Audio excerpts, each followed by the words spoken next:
not be formal, because anytime we get formal, we just stop talking. Yeah. The garbage we spew before we get formal is way better than anything else. So yeah, we're No, currently arguing about the cryopathy pronunciation. yeah. So Dorvan was like doing his Dorvan things last night, and he like basically found that if Frost had literally anything above the like capstone level, they would take that because all of the capstones are absolutely dead for Slinger Frost. Like it is so bad. Poor, I forget who you said was looking at it, but they were using like GS and Ray as filler outside of IV. Oh, your mic's gone. But yeah, I'll continue while you get that working. Yeah, I saw it where it's like he was comparing like Ray of Frost to what was it? Not Cold Front. Better. Yeah, we can hear you now. Like Death's Chill, where Death's Chill is better during ICVNs because you get a 1% damage increase, whereas you just don't cast Ray of Frost at all in ICVNs. It's just like complete nonsense. Yeah, so Yeah. it was Forgy and Danny that kind of worked on the APL to optimize Splinter Storm, taking advantage of the winter chills from it, right? And like pre-casting Ice Lances so they land as Splinter Storm starting, stuff like that. And as a result, the APL right now is just spamming Lance as much as it can in Frozen Orb. And basically Glacial Spike is like your low priority Frostbolt filler now, along with Ray of Frost. It's pretty wild, honestly. And I was playing around with it a bit earlier, and like the mobility is insane. You don't stand still. You're a BM hunter. What Can what you? was it we called it? Season one, MILF. Yeah, That yeah. was Ah, minimal Iceland. So what do we have don't now? don't lump me in with a MILF crowd. It's called no ice lance. This minimal. Okay, so People calling it minimal ice lance just so they can abbreviate it as MILF. No. so what is it now? Um, Only Ice Frost? Lance, right? Frost. Whenever people say No, only now ice it's lance, that's just Frost to me. people are still gonna call it MILF. They're just gonna say mostly Ice Lance instead of minimal. Maximum ice lance. Yep. Not to be confused with minimum, of course. Yes, capital M instead of small m. All right, so MILF is back, Yeah. which sucks because I hate like the Ice Lance Heavy Frost. I love the Glacial Spike and like the kind of it feels like a combo fighting game. Like you're just constantly doing like these weird combos to hit 5 and then spending immediately. I love that. It's actually interesting. Doing 1-3-2-2, 1-3-2-2 is not fun. I like Ice Lance Frost whenever it was like Nighthold, ICVians. Whenever there was like whenever you're casting ice lances and there was like visible feedback through like extended ICVians, and like that was the big part about it's not just like do damage. It was kind of like the mini game that the ice lances created were like more interesting than just spamming ice lance. If you get what I mean, I get that it's why So it's not sustainable, but did you like Shimmerlance then? no, I hated Shimmer Lance. I liked regular double ice lancing, but Okay. I did not like Shimmer Lancing. I liked Shimmerlance until the moment there was like lag in Nighthold or something, which there always was because I'm always playing on max pop servers, and so it was like the moment you got any bit of lag at all, you just couldn't do it. And I Yeah. think that's also going to be a similar thing with this build, where the skill ceiling to skill floor gap is just going to be incredibly massive. The amount of DPS frost mages who have the information of storms stacks and when it's going to occur, their leverageability of this build is just going to be so much higher than people who are just YOLOing it. Yeah. Can And you explain the interaction that you're talking about? Yeah, so when you cast, when you consume Winter's Chill with any spell, right? You get a splinter on your target. 8 splinters pulls those splinters off your target, creates a splinter storm, and sends that into your target, which also generates Winter's Chill. And it has the same interaction that Flurry has, where it's multiple hits that all apply Winter's Chill. So you can fit spells in between the hits and get extra consumption of Winter's Chill. With this in particular, it's particularly strong because you're not even GCD restricted like you are with Flurry. So you can cast a Frostbolt while it's coming up, and Ice Lance into it, and then Shimmer Lance on top of that. So you can get 3 cast into Splinter Storm, and then 2 Ice Lances afterwards as well, which is also 5 Splinters towards your next Splinter Storm. So it's got a real, circular loop to it, where if you feed into it, you get a lot more out of it than if you don't. Yeah.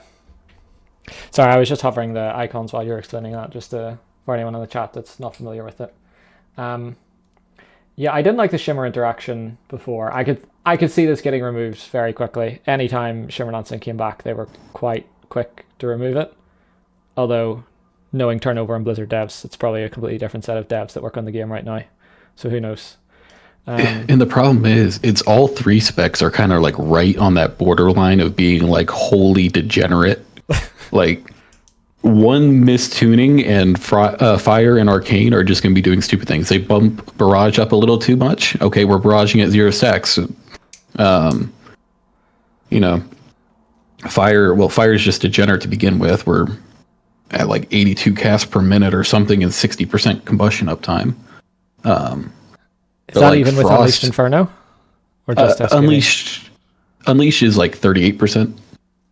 Okay. And still, resource overflow is also like incredibly high with Frost and Fire, particularly. Arcane's a little bit more reined in because they got rid of the Splinter Storm clearcast generation.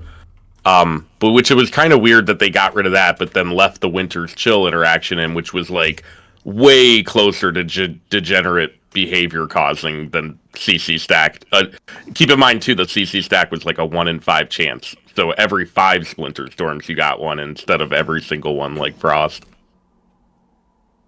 Like, going back to the whole Frost thing, like, and going back to the original design intentions for these reworks, the idea was like reduce complexity, lower the floor, let the new mages enjoy it. I don't think they realize what kind of a monster they've created with some of this stuff, especially like the Splinter Storm interactions, because that is some sweaty gaming to min-max. And you need the weak auras to support it. Yeah. I feel like Frost has like permanently had an identity issue, and that makes design from Blizzard's point of view very difficult. Like, if you look at Arcane, there's like, their resources are very clear, and like how you use them is very clear. They're very clearly a burst spec during Arcane Power, and like mana matters, right? Like, there's an identity there to work around. Like, Fire is all about like hot streak generation, off GD stuff, and then like chaining instance during combustion. Like Frost, over the years you've had like Nighthold, Ice Lance, Flurry, Heavy Frost, where you had literally 3 buttons. Then you had like Uldir, where you had like a bunch of actives, and then we've had versions with like Glacial Spike, and then you had like the Necrolord Frost, Frostbolt cleaving spam stuff that they've tried to bring back. And like all of these things pull in different directions, and there's like if you ask Blizzard, like, what is Frost? Like, what's the identity? Like, what's the goal? I don't think you would get an answer. And I think that that's a problem, because like whenever you ask questions like, is something supposed to be like this, or like, what's the solution to fix this thing, I feel like that results in like no clear answer. It's kind of Frost. I think a funny side part to that too is also Frost has been the least to change as well. Like, since Legion, right? Frost and Fire have kind of stagnated a little bit in their playstyle. Like, Frost is, like you said, it's had an identity issue, but at its core, it's always been like Frostbolt, Flurry, Ice Lance, right? And Fire has always been kind of that Fireball, hot streak gen Pyro, right? Whereas Arcane has kind of had an identity issue as far as its filler goes, where Frost has had that on its cooldowns and how it kind of plays above its filler rotation. Yeah. Well, they're also playing this fun game of identities where they're passing the identity around. So we had TV IP Frost, where constant extensions of your icy veins and everything outside of that felt like piss. Now Fire is IP Frost, and you're constantly chasing those combustions. So I guess Arcane's next. I don't know how we're going to do it. Maybe CC missiles extends your surge. We'll find out soon, I guess.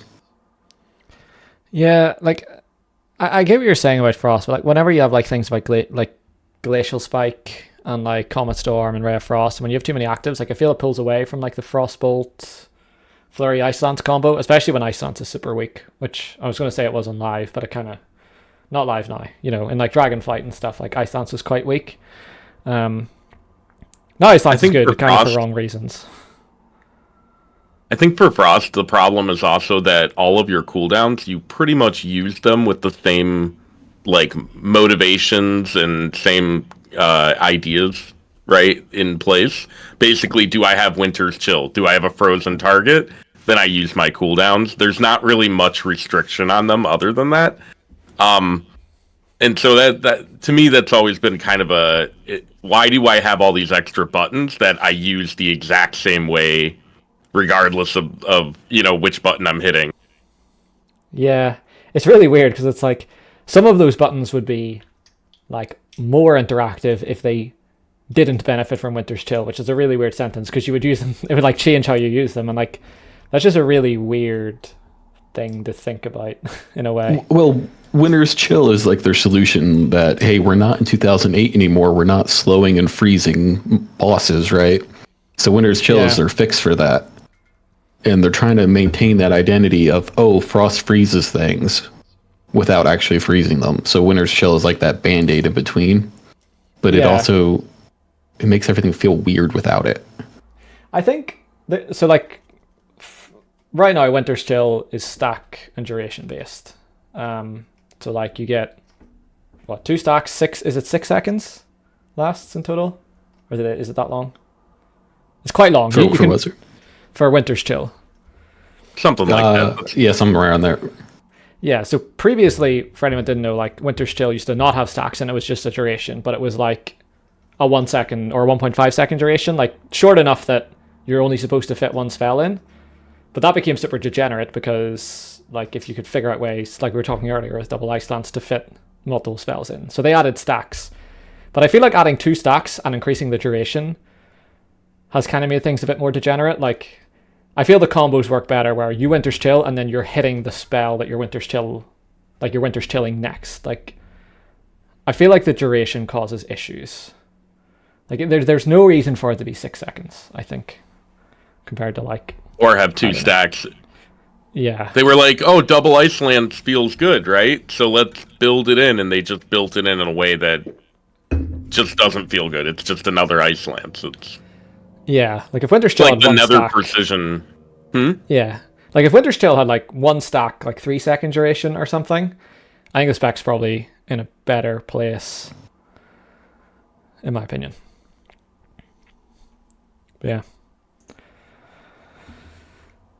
Yeah, it's unfortunate. Frost also didn't get a whole lot of changes throughout beta. It's actually kind of interesting that they managed to change the rotation so drastically with the hero talents, as opposed to like doing any rework with the talents themselves. And it's also funny too, with that in mind, how Doro talked about the capstones not really benefiting anything Slinger does. Like your tier 1 and 2 talents, you don't really have any choices in. You know what I mean? There's nowhere else to put those points. So you kind of take Glacial Spike and Ray of Frost because you just lack better options. I mean, for Slinger at least, your real capstone is your orb giving you more Fingers of Frost. Like that's what your whole gameplay loop is revolving around, is those Fingers of Frost. Which, you know, all of Dragonflight, you just watch those pop up and then you bunch them the entire time. So I guess it's different. I don't know if it's better, but it's different. Yeah, it's also really interesting, like reading chat as well. There's some people think like Frost has been the same for years, and I'm saying that it keeps changing with no identity, and it's like, I feel like it's just had the same spells, but it's just like how the spec interacts has been different. I don't know. I think I think you're right there. Like the rotation itself has changed, but like the actual core spec has been really stagnant, right? It's basically you take advantage of Winter's Chill and that's it, right? Yeah, we should make them a support spec. Yes, yeah. And like, this is going to sound really lazy because everyone out there is like, man, Blizzard don't care about my spec. But like, I feel like that's a good way to describe Frost because any changes they've got have felt so like lazy. Like the only new talents that are like impactful are the Deathborn Cleave cold front bullshit that like was just a degenerate meme, and it's like, come on, like, Who something. asked for that? Who looked back at all the things Frost has had over the last almost 2 decades now and said, you know what, Frost mages really, really miss? Spamming Frostbolt. They miss that Deathborn, but without the Deathborn animation that made it even remotely cool. Yeah, and like, not only did they skip the animation, but they also didn't really give it any use case either. Like Slinger, you only run it if you want 1% more burst damage. You know, it's laughable. And then on Frostfire, you don't use it either. Frostfire is basically doing the similar to the Dragonflight rotation, from what I understand. So that I'm not really sure outside of AoE that Death Chill does anything really, right? Is there stacked sims for Frost talent setups anywhere? Or is that my job? No, it's probably your job. Frost TC has been sleep. Yeah, I gave Doro some sims from Forgy and Danny the other day, and it's up to him now. He's got the Olympic torch for it. Well, I'm hoping they'll be on Mage up tomorrow, but we'll see.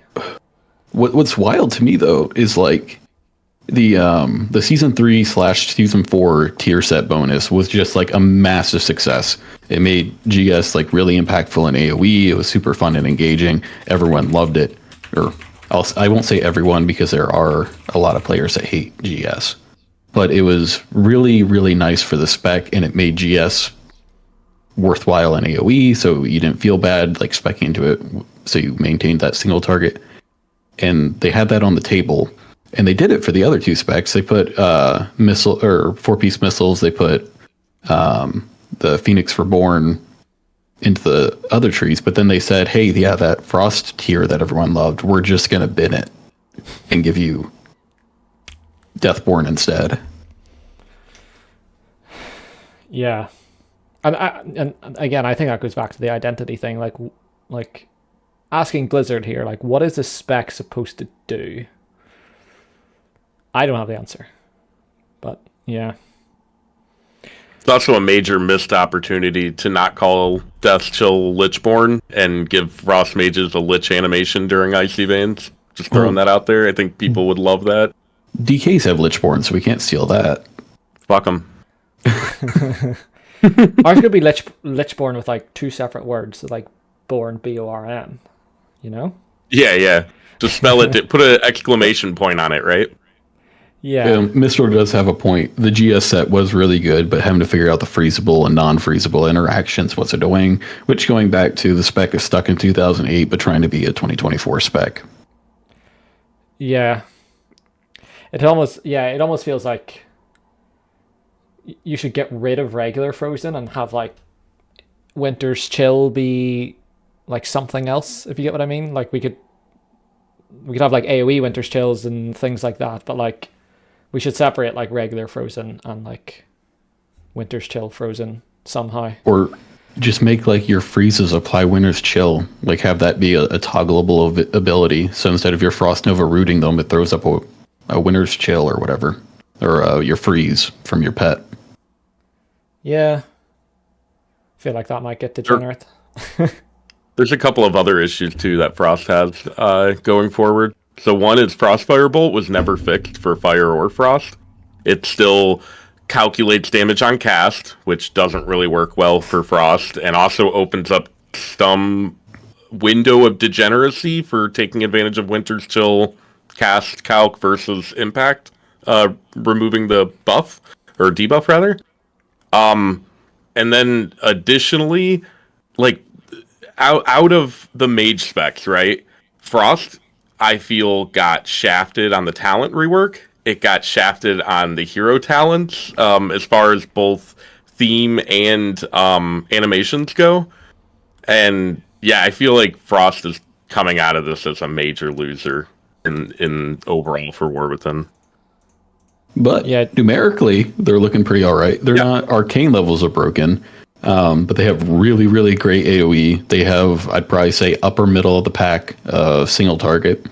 They're still bringing that very like flexible profile where one spec kind of fits all. So like the Tendril, they're still spec full single target basically, but they have their Comet Storms.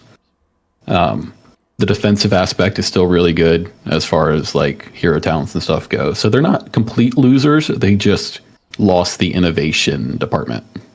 Yeah. Yeah, like we said too earlier, the the Frostspec with Slinger as well, the mobility is insane on top of all of that, right? Frost is mechanically a really good spec right now, but I think overall from where it was at the end of Dragonflight to where it is now, it didn't really come that far relative to Fire and Arcane, right?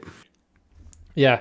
I think it's just probably just worth explaining that Frost Firebolt interaction for anyone that doesn't know. So like in World of Warcraft, most spells our damage is calculated on cast. So if something has like a 10% damage reduction, or you have like a 20% damage increase, like on the target, that is checked on cast. So if you cast a spell and that damage increase falls off, it'll still get the damage, because the damage in like calculation happens when the cast finishes. Frost does not work like that. Like Frost spells don't, because it's necessary for the Winter's Chill interaction that they happen whenever they hit the target. But because Frost Firebolt is not a Frost spell, it calculates on cast, and that includes Winter's Chill. So Winter's Chill needs to be on the target when the cast finishes, not when the spell hits the target, which kind of breaks because that's not the point of Frost. Well, it's also the cast, the velocity of the bolt from Frostfire Bolt travels slower than Ice Lance, so you can actually Frostfire Bolt and then Ice Lance on one Winter's Chill stack and get double spell benefit. Which would be a bug by Blizzard's, logic. And then from the fire perspective, that travel time, plus the fact that fire spells, the vast majority of them are capped to the minimum GCD of 0.75. Frostfire Bolt does not have that, so we can go above the GCD. So if you remember ever pressing Phoenix Flames, and you're like, man, this GCD's or this hot streak's taking a while to land, Frostfire Bolt can have that same interaction. Worse, even. It's slower. Yeah.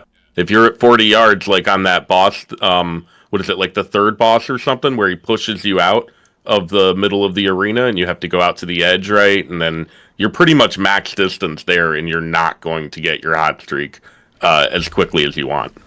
Yeah, it also becomes problematic because, like, the distance you need to be to cast a spell and the distance that the spell travels aren't the same. So on bosses like Croesus or whatever, Taros, like those kind of bosses that are like really tall, your spell can take a really long time to land, like longer than 40 yards, which can be problematic as well.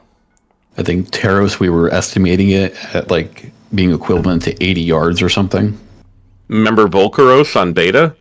Oh, it was yeah. a giant boss that was also forced out to be 35 yards away on top of it. So like you could throw a missile cast and get a full spark, a full radiant spark hit on all of the missile in beta. It was pretty absurd. So that's going to be a persistent issue for at least Frost and Fire, and Arcane to some extent going into War Within, is hitboxes matter. Yeah. It's funny. I've just got like a flashback here. I'm looking at the Frost tree, and I remember in Dragonflight beta doing like a show like this. Obviously it wasn't this cast. And I remember saying, I don't know how to give feedback on this tree because it's just so fundamentally like broken. Like you just need to like start again. And like 2 years later, I'm looking at this tree and still thinking the exact same thing. That's because you're basically looking at the same tree. That is true. That is true. Yeah, I feel like it needs the Arcane treatment that it got during beta, where like at one point they flooded the tree with talents, and then they were like, all right, let's just pick out the shitty ones and get rid of them. And that, Arcane came out of that rework looking a lot better because of that iteration that they did between flooding the tree with talent, where everybody was like, holy shit, there's way too much in here. I don't even know what to do. And then afterwards, getting rid of all the stuff that had negative feedback and focusing on the stuff that felt good. And yeah, they need that for Frost right now. I think Frost needs two things. It needs the wide boy treatment, where that middle of the tree is a lot thicker with more interactions, like or pathings rather. And then its capstones just need the grace of God. Like they need to do something interesting down there. Like just adding another active isn't really interesting. They need to add interactions outside of the actives. Like I think what is the coldest snap for AoE? I love that. That is so much fun compared to the other ones where it's just here's another button to press. I think another big issue too with the capstones is that all of the capstone talents, barring like the ones that affect Blizzard or Icy Veins, they all affect pretty much only abilities that you either don't want to use or are capstone talents themselves. There's nothing that affects flurry interactions. There's nothing that affects Ice Lance interactions. There's no like fundamental spell changes. Whereas you look at Fire and Arcane, the capstone talents that exist fundamentally alter some of your core abilities, right?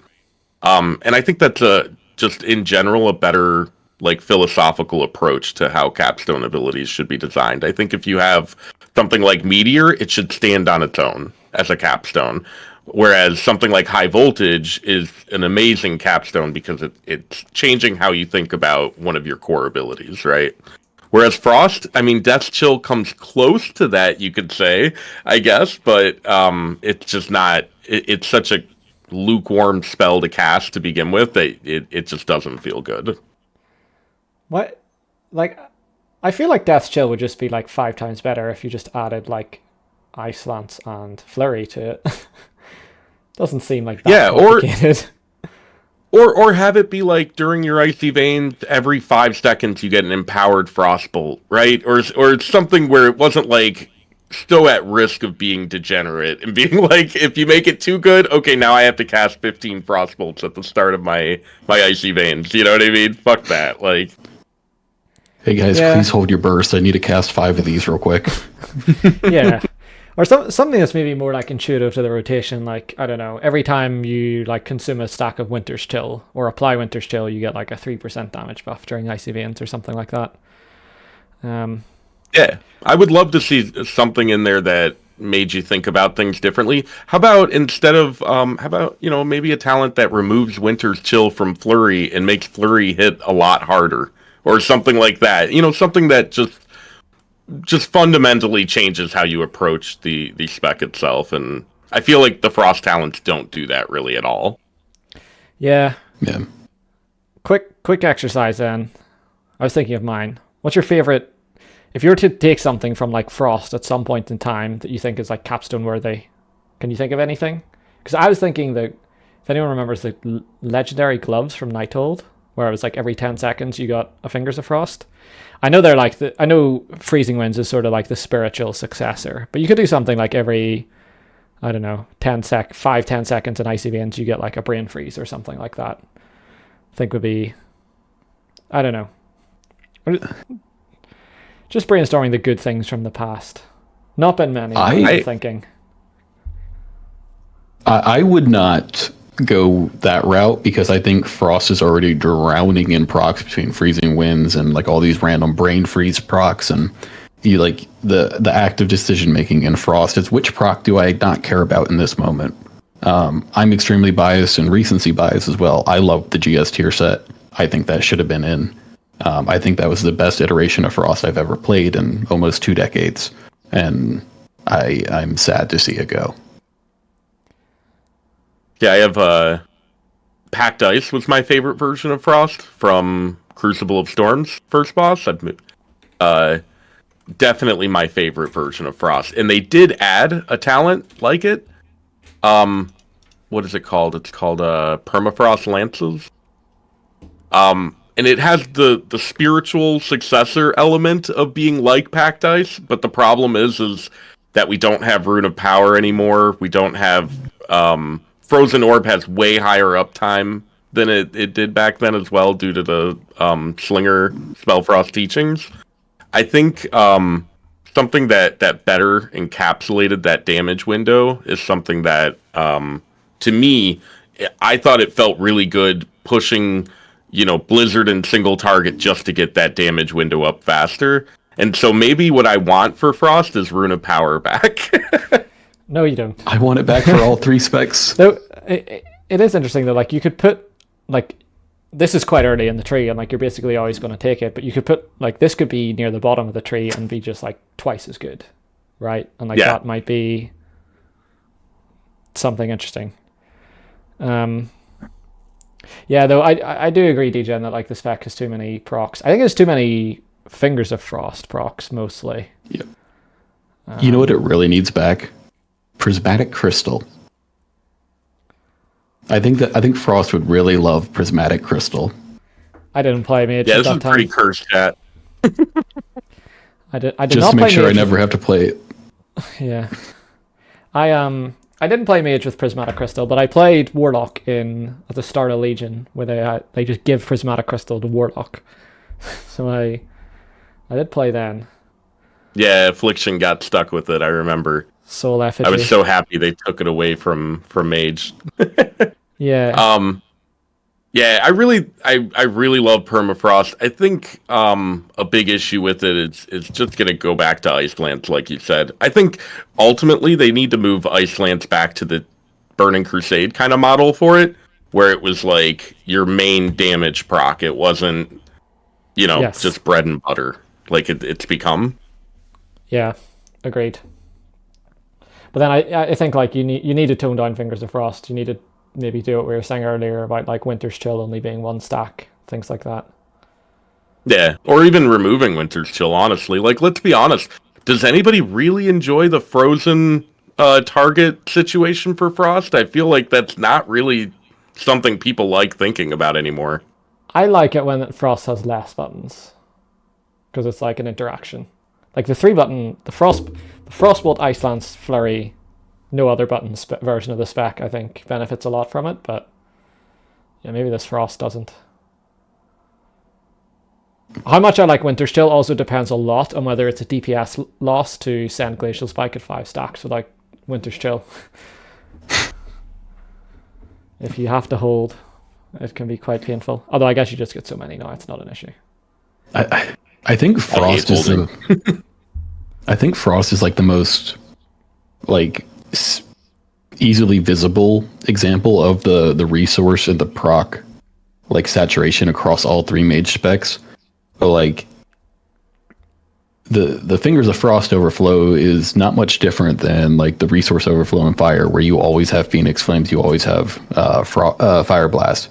Like it's just kind of trickling across the entire class at this point, where you don't ever have filler. You just have a different, or you just don't have your cooldown going. Like the burst or the damages or the rotation is the same, but you just press a button and now it does more. Yeah. I think I really dislike versions of Frost where you waste procs. Like I know Fire has a lot of resources, but it's like fairly reasonable to spend them all. But whenever like you're just sitting on Fingers of Frost and like not carrying, I think that's really not good gameplay. Yeah, I don't know. I feel like when I play when I'm playing Frostfire, I feel like I have more resources than I can spend at sometimes. Especially Phoenix Flames with the 4-piece step bonus. It definitely feels like sometimes it sits off cooldown and I just can't hit it because I don't have the frozen proc, or because I'm trying to pump out pyros. Maybe that's wrong now, actually. I haven't looked at the Fire APL and how it's handling Phoenix Flames anymore. You don't want to. We can get to that here in a minute. Yeah. So, summing up Frost. Yeah, I was going to say, we're 35 minutes in and we've somehow still stuck in this crap. Anything you want to say about Frostfire? We didn't really touch on it other than complaining about Frostfire Bolt. Like Frost-specific Frostfire stuff.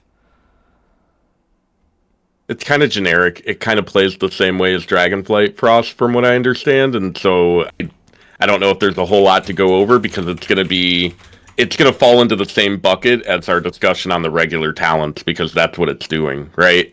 So you're going to be kind of stuck in one play style probably in most situations, and it'll probably feel very similar to what Frost feels like today.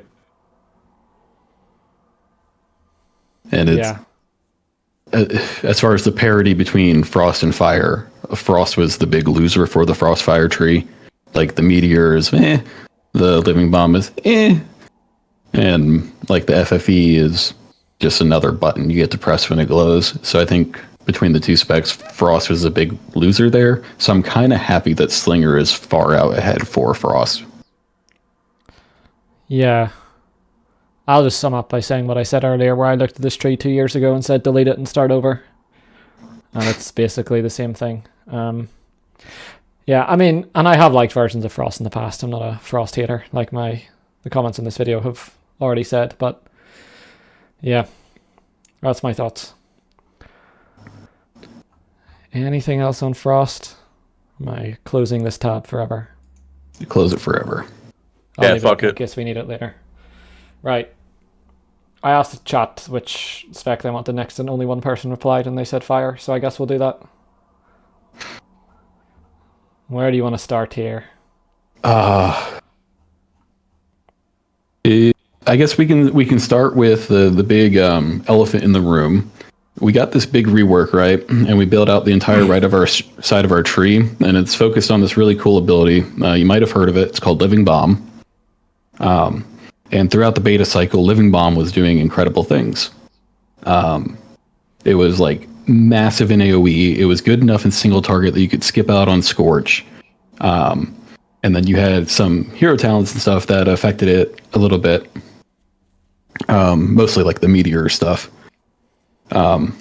The issue is Blizzard was trying to save us from ourselves because apparently Living Bomb is very resource intensive and it causes some lag, which you might remember if you ever did Islands.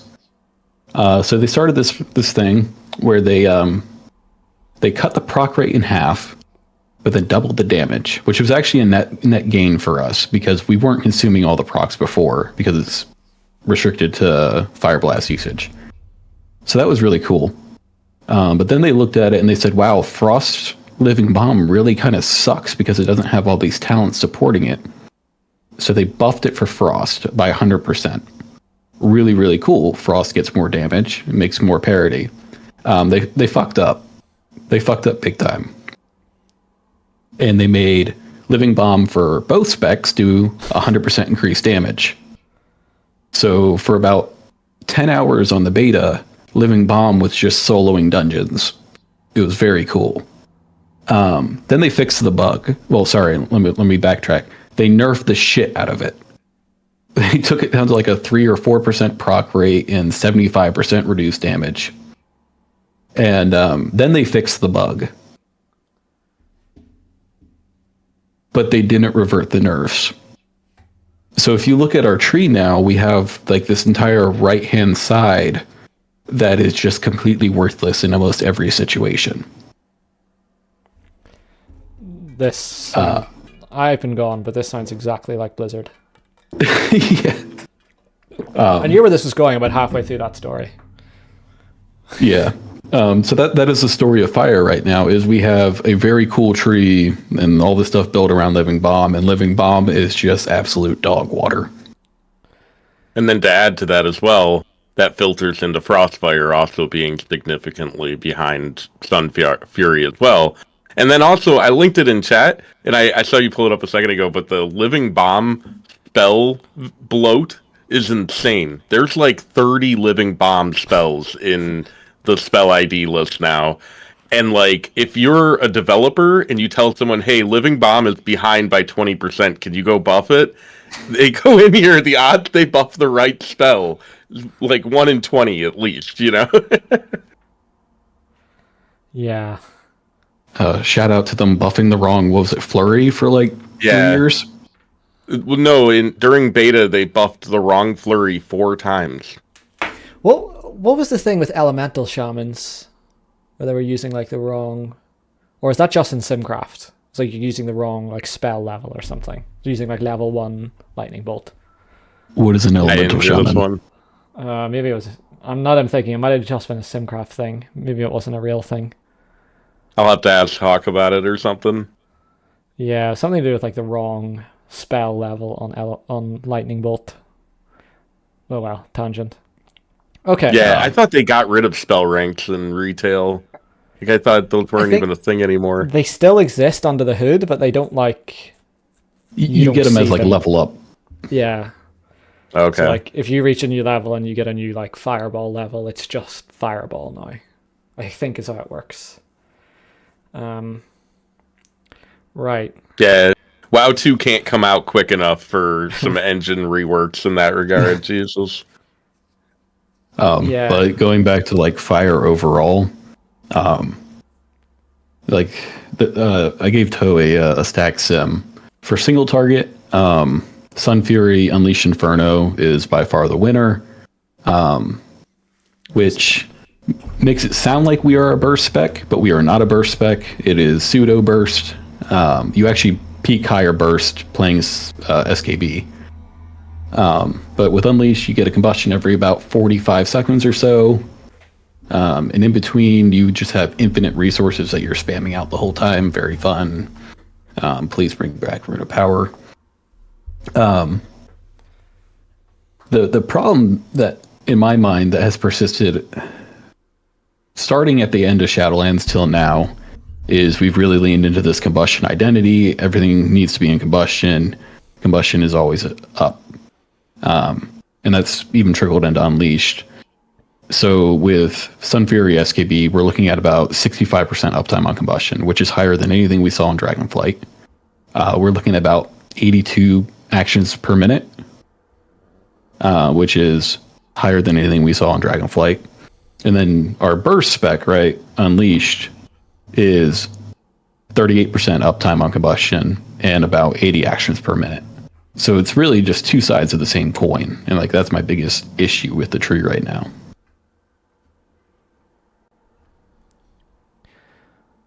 Sorry, I'm trying to find. I've got the sims up. I'm just trying to find like uptimes and stuff. Am I blind? Combustion. Control F it. Yeah, interval 31.2 seconds. It's quite That- frequent. That's slightly skewed by the lust window. But Yeah. Like it'll be shorter in Lust and longer outside Lust. That's his highest Fury Warrior, right? it's getting close. I think it's up there with Outlaw Yeah. and Fury, yeah. That's insane. Which For a caster, that's insane. Well, we're a caster that's not casting, right? Everything is instant.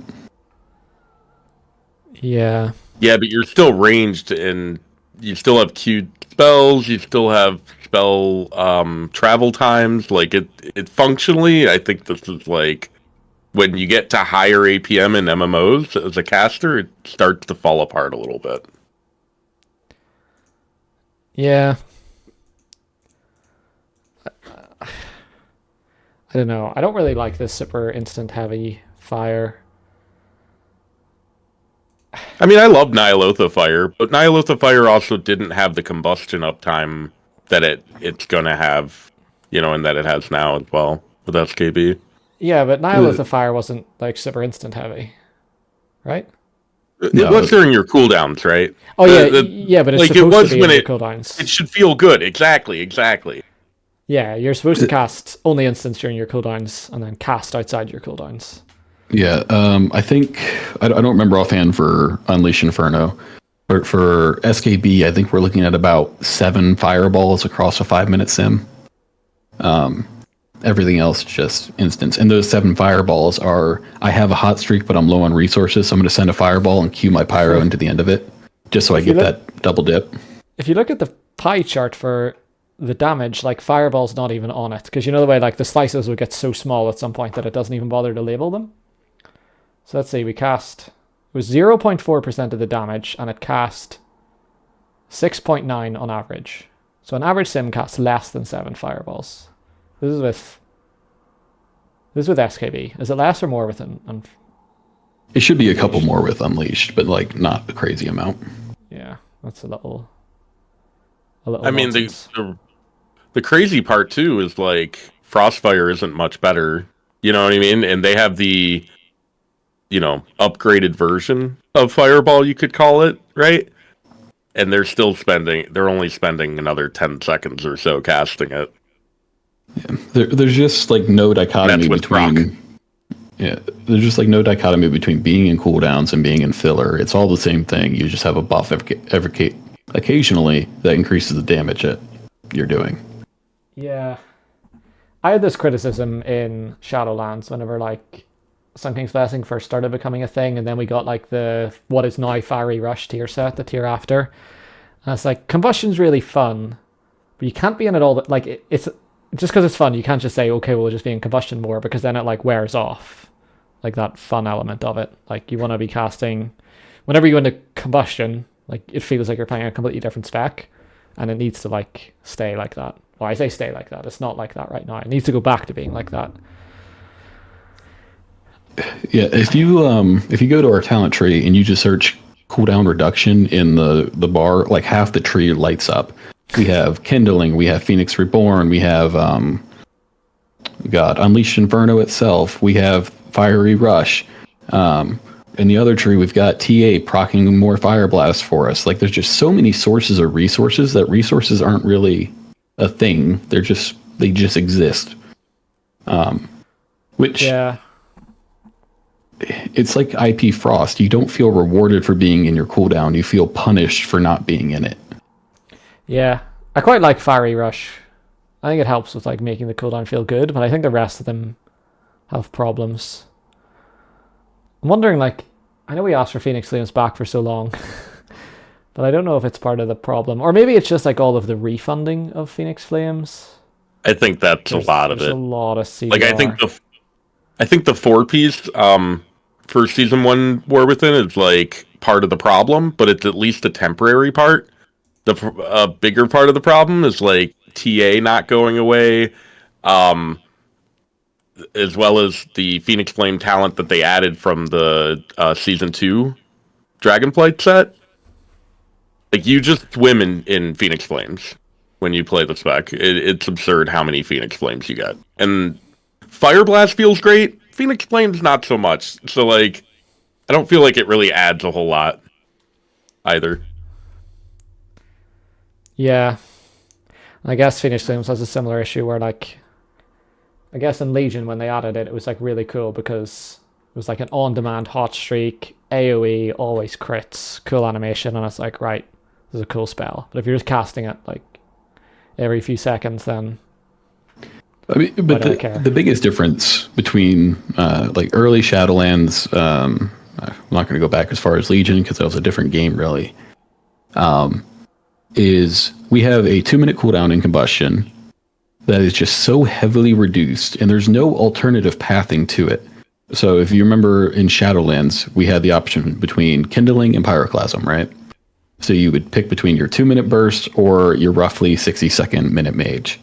And that gave us a very malleable damage profile that we could swap around between. Now it's just all cooldown. You have no alternatives to that cooldown reduction. And then all the resources piled on top of it, it's just a very degenerate game loop that you get stuck into. Yeah. I think another big issue too is that it's all instance as well. Like you pretty much have full mobility when you get into this mode, and like for when you put that in a class against, you know, Frost and Arcane, especially Arcane, where it's a way less mobile spec, how do you balance that to where it's fair? You know what I mean? How do you balance it to where both specs have some ideal place, right? I just don't know that you can. Did Porum just say Arcane no mobility? Clipped and shipped? Well, you know what I mean. It's far less, no, right? I know what you mean. I'm worried that Alter Time doesn't know what you mean. I mean, in the mobility scale going to the War Within, I think you have Spellslinger, Frost, Fire, and then Arcane, kind of stacked up like that. But I think Arcane's pretty low too. On that, you blast spam as Sun Fury. You blast spam a lot. Yeah. Don't worry, you have your 8% CC chance, and every time you get one of those, you can move 3 yards. Hell yeah. Every burden proc too. Arcane's not lack of mobile or anything like that. It's just, how do you balance a BM hunter against a marksman hunter, right? The reality is BM is almost always better, right? Yeah, if they when both have tuning's good- at if all they- close. if they have similar numbers, yeah. Yeah. And it's the same with Fire and Arcane, or historically it always was kind of similar between Fire and Arcane, and recently that's been less of an issue, obviously, but like, you just have to wonder when you give a spec that much mobility if it's too much to compete with a different spec in its same class. Yeah, agreed. What else do you not like about Fire before we get into positives? I think that's my biggest gripe is the excessive CDR and combustion just not being a cooldown anymore. Flame Strike, and I've bitched about this so much it's not even funny anymore. When you do play Flame Strike because tuning permits it, and that's your hot streak spender, it is still restricted to a reticle cast, which was fine before, what did they call it? Fuel the Flame, where Flame Strike contributed to the heating up cycle. But that one little talent, which is now baseline, increased the number of Flame Strikes you're spending by a power of 2, which means the entire time you are playing Flame Strike, your cursor is locked into a little circle below the mobs so you can hit them, which is just super miserable if you do literally anything else with your mouse, like remove curse or spell steal or mouse over kick. Yeah, I don't know why at target isn't a thing on those types of spells, because it's not like they're like skill shots in other games. They're like pretty big circles that are instant. Like it's not like you're not like aiming it the way you aim a spell in like League of Legends or Dota or something like that. So like, what's the point in not allowing at target in a macro? I think part of their concern is that people will pull through walls and shit like that. I think it's more that I don't think they're unwilling to do it. I think they're just limited by the game engine in that regard. Because remember, there was a way to do it for a while through macros, and people were pulling shit through hillsides and walls and shit like that in M+. So a couple other classes, namely Elemental Shaman, they now have a choice node on their Earthquake to do it at the target. I think Shadow, I don't remember if it got reworked or removed, but Shadow Priest had one for their Void Crash. So like the technology is there. I don't know why they're so reluctant to do it for Flame Strike specifically, when it's probably the most egregious example of this issue. Yeah, I don't think those types of things should be talents in the current game. Because like you can't, like it's hard to give up points for not a damage increase. To be fair, it's not really a talent. What it is when you pick Earthquake, it's a choice node, and one version of it is targeted, the other version is the ground reticle, right? Yeah, I was thinking like you talked an NPC or something, like a mage trainer would be like a. Yeah. But yeah, I mean something like that would work too. Or glyph or something, anything, right? I agree. I think part of the reason is just dev time in that regard. I think obviously there's intention, right, to help players with that ability. It's a little weird that they went for Shadow Priest as the second one instead of Fire Mage, considering I think Ellie and Fire Mage and Vengeance DH are the three specs that use targeted reticules rotationally the most. And so I think it would have made sense to do Fire Mage. Demon Hunter does have that talent. Yeah. Legends Demon Hunter has the sigils cast at target. But like because you've got like, you're right. Because you've got like CC sigils, you can't really like just cast a target.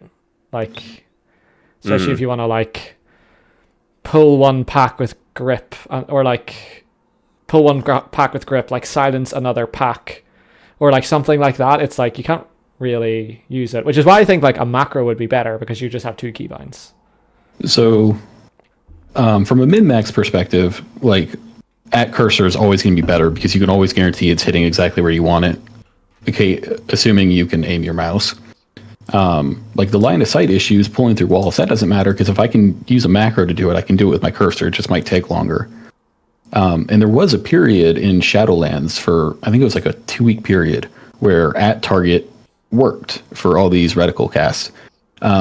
You can blame PvPers for the most part, and some Mythic Plusers. PvPers were using it to guarantee like landing traps. PvEers in M+, if you remember Doors of Shadow, they were using it to pixel stack to dodge mechanics.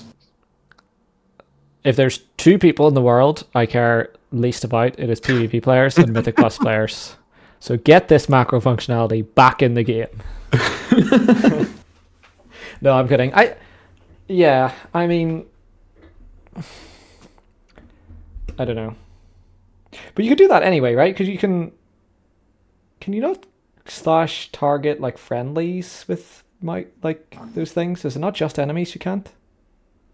Maybe I'm wrong. You can I think you can like throw your flame strikes at your tank, but you can't do it at an enemy. That's it. Yeah. I mean, you could like disable them in arena or something. I don't know. Maybe that's or just delete arena. Yeah. But do people miss hunter traps enough for that to be an issue? Yes. People are terrible. Okay. I'll believe it. I mean, is it any different? Is a scatter... I don't know if scatter's still in the game. Is a scatter trap any different than a DB poly? I don't know. Not really. I don't play PvP. I'm not going to make those decisions. All I know is I don't care. Give me my target macro. But that is the two biggest gripes, I think, is excessive CDR and Flame Strike being a relic of the past. I would say the Frostfire Bolt stuff that we mentioned earlier as well. That's a big one. That makes a hero tree function very awkwardly. Well, and the... Go ahead. I'll say that and the PF bug still existing after how many years now? Which PF There's bug? another issue, too. PF at certain ranges doesn't generate the heating up hot streak element for like a brief delay. So like when you're like 15 yards or something, right, Degen? It's between like 16 and 18 yards. And then it's also, again, you can do it again further out, but that's like the main issue. Interesting. Basically at certain travel intervals. I thought when they removed Ignite that got fixed. No. Like removed Ignite. No, they added it with Ignite spread and then they took away Ignite spread and then never did anything with it different. Pretty entertaining. Just in your like code editor, just like right click the thing on the right and say like get blame, look at the previous commit for what the previous guy had, and just move that into your editor and then commit it. Right? We're going on year 5 of Arcane using the spell alert from BFA instead of Legion. Yeah, the one that shows the 3 dots, you know? Yeah, right click, get blame, see who, look at the change. I don't know. Yeah. Just for people who just tuned in or skipped to the fire section, the Frostfire Bolt bug we're talking about is that it does not have a capped travel time. So against really large men, the spell will take longer than your other spells to reach the target, and you won't get that like synchronized hot streak generation. So something we didn't touch base on with Frost, but we can with Fire as well, is the class tree changes, right? One of the, like, obviously the Ring of Frost and Ice Nova being a choice node fucks over Frost pretty massively, especially Spellslinger Frost, who is running Unerring Proficiency, and they're definitely locked in on Ice Nova, so they just don't have access to Ring of Frost anymore. But also Fire doesn't really have much, as nearly as much choice between Dragon's Breath and Supernova. A reason for that is Dragon's Breath is affected by a bunch of your fire modifiers, right? So it's like a significantly lower damage stop than Supernova is. Likewise for Arcane, the same is true. Supernova and Gravity Lapse do way more damage than Dragon's Breath. So like, if you're gonna pick a stop as Fire or Arcane, you're pretty much locked into the one that matches your spec. The illusion of choice. Gravity Lapse is in the tree, right? That's Talent. Yeah. It's the center choice node. It's definitely the one we're probably not going to take out of the two, though. Lessons and Debilitation doesn't like neuter the Supernova ability, right? And like the spell steal on it probably will never matter outside of PvP, so it's just a dead talent essentially. Yeah. I just noticed the tree you linked to me has mass invis instead of mass barrier. Absolute maniac. I do what I behavior. want. I don't write guides. I I do sims. Yeah. Funny. Worth Okay. noting too, TA also has some very disproportionate benefit as well for fire based on which proc you get. Combustion is insanely more powerful than the other proc options. You were going to say, Degen? I can see. Thank you to our lovely SimC developers, Norainier and Dorvan. Fire now, or Mage in general, has an option to sim with self-lust, because lusting yourself is a damage gain, Vice is letting your group lust for you. Because when you self-lust, you increase the odds that you are going to proc combustion or a fire blast charge instead of a time warp proc. To add insult to that, though, is it only counts for you, not mage lust. So if you're in a group with two mages, you gotta beat the other mage to hitting time warp, or he's gonna do more damage than you. I track on my lust who lusted, so I was ready for this. I knew this was coming. So there is now an option in SimC for you to simulate that for yourself. It's not a massive gain. I think for Unleashed Inferno, which is the biggest gain for all of them, it's about 0.5, which isn't nothing, but it is a thing. Yeah, it's worth noting too for Arcane, no difference, didn't matter, thank God.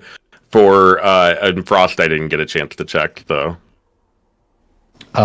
Somebody asked, Fire APL is something I can't do, or reading the Fire APL is something I can't do. Are there any big differences in rotations at the moment? How you play your resources out are a little bit different. So you're really prioritizing your heat shimmers and your fire blast charges inside of your combustion, and kind of using PF as like your last choice, unless it's a 4-piece proc. Outside of combustion, you are aggressively spending all your resources until you get very low, and then you'll start using the fireball before your hot streak. The biggest change, and the one that's going to feel really awkward for people, is that during hyperthermia, you're going to press fire blast. How much you do that depends.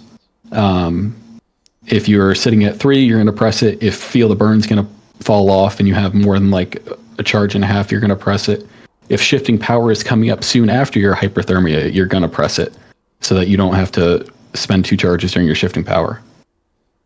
The point of that being the hot streak damage modifier. You're just making the pyros hit harder in your hyperthermia. That's the main ideas.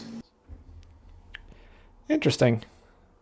Whenever we were talking about the instance, I just completely forgot we had hyperthermia as well, and we have the hyperthermia from thingy. From Arlo, yeah, the Phoenix expiring. Yeah, I don't know the names of things. It's funny that they called it Arcane Soul for Arcane, but they didn't do a separate thing for Fire. They just hyperthermia, whatever, same thing. One other small change to the rotation, and it's specific to hero talents. If you're playing Sun Fury SKB, and you get that hyperthermia proc in combustion, and you have an SKB ready to send, you're going to cancel Aura of that. So have fun. Yeah.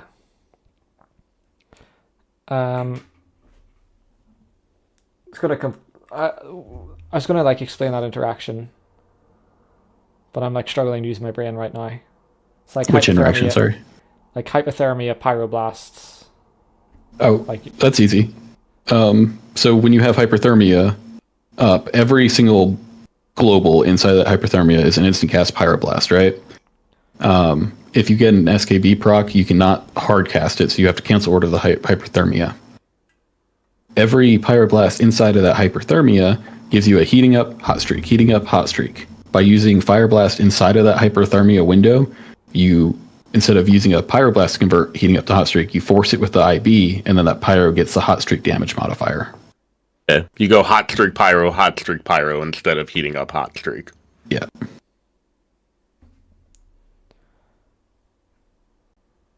Nice. Canceling hypothermia to hard cast a fucking pyro, that sounds absolutely miserable. So what you're saying is SKB Sun Fury is hard banned. It's actually not bad though. Luckily, I will never choose to play SKB.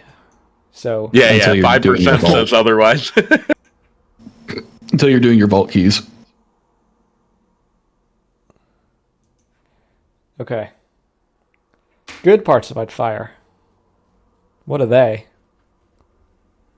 We have Arlo. Arlo? So I will Phoenix. say, I think in a is that an general official sense, name or is that a nickname?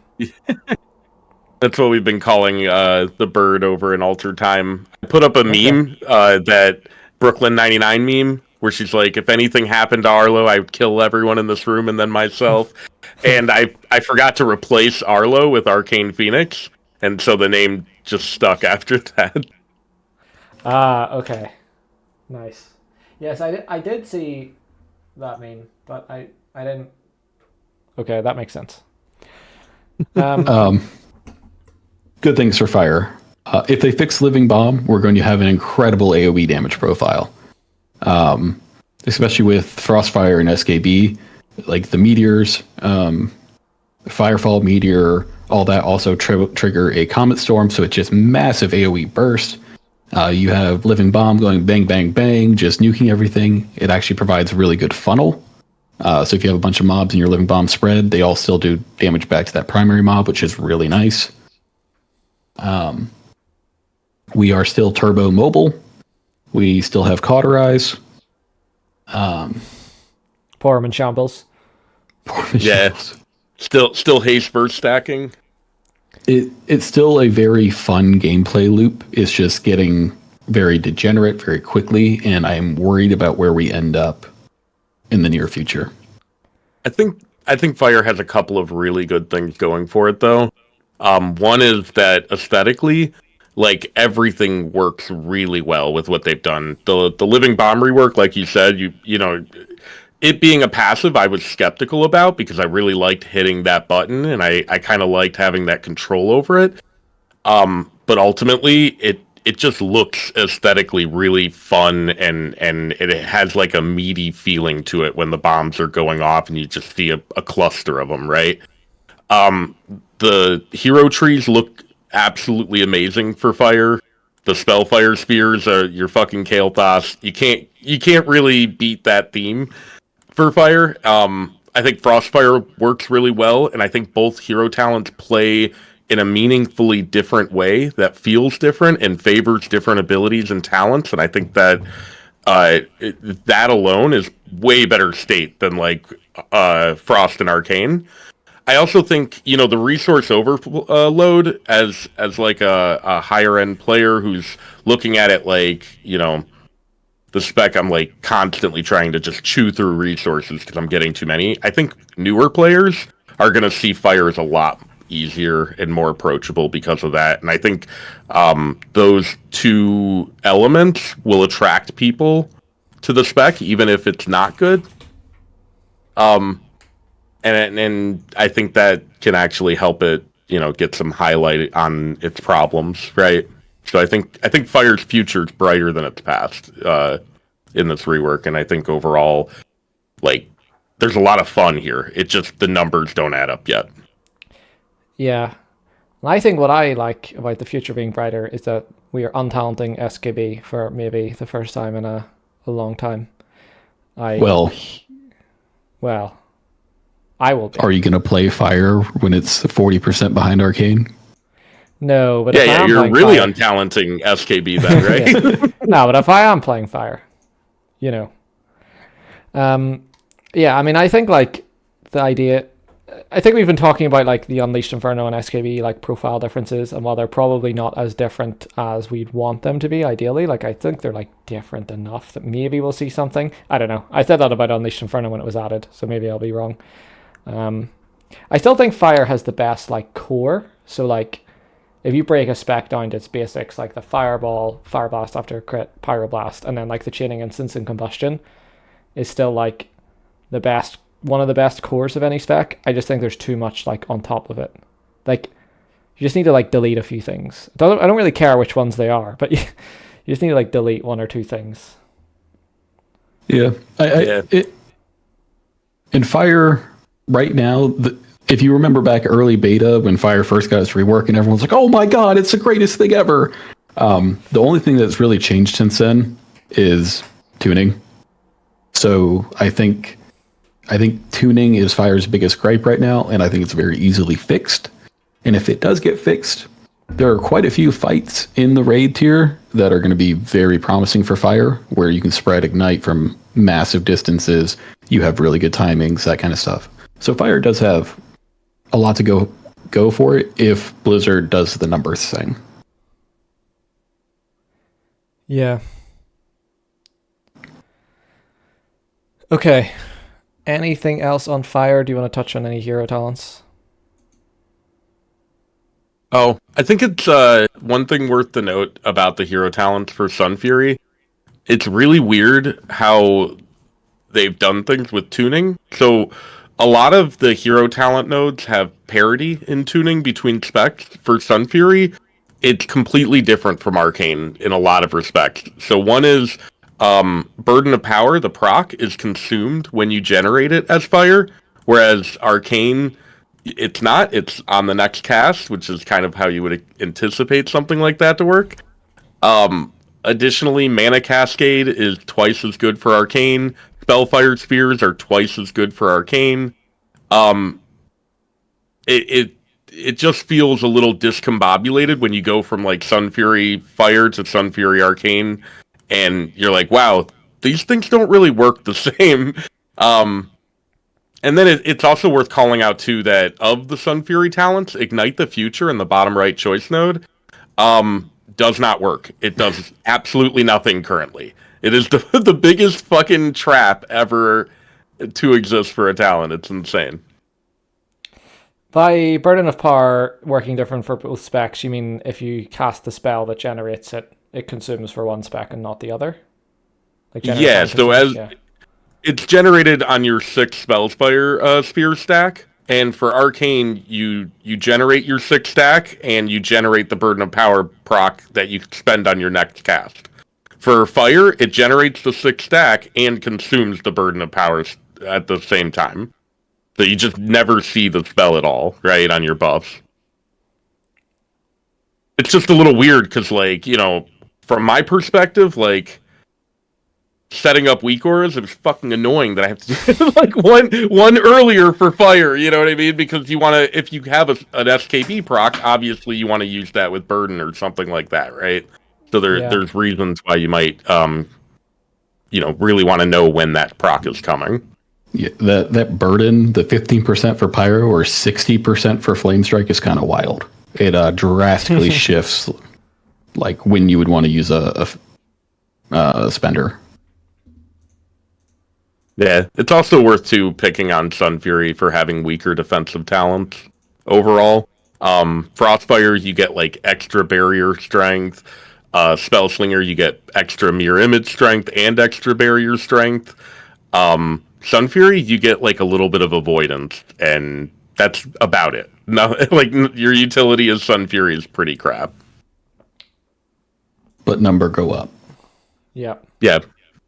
And you get a pet Skydog. Okay. Anything else on Fire? I think that's it. Right. Give buffs. Let's move all these tabs over here. Get rid of that shit. Okay.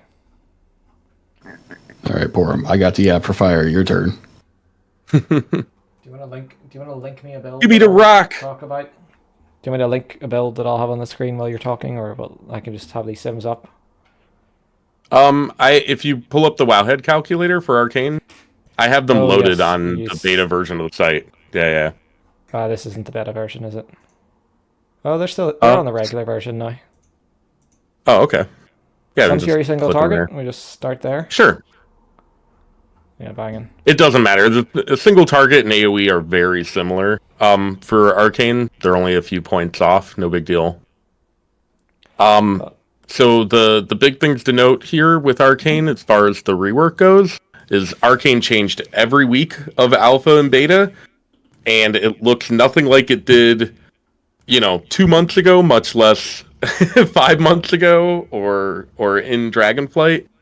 They've added a bunch of talents that all kind of do kind of minor things. For the most part, you don't interact with any of them, but they do something that you might see that's cool on the screen, right?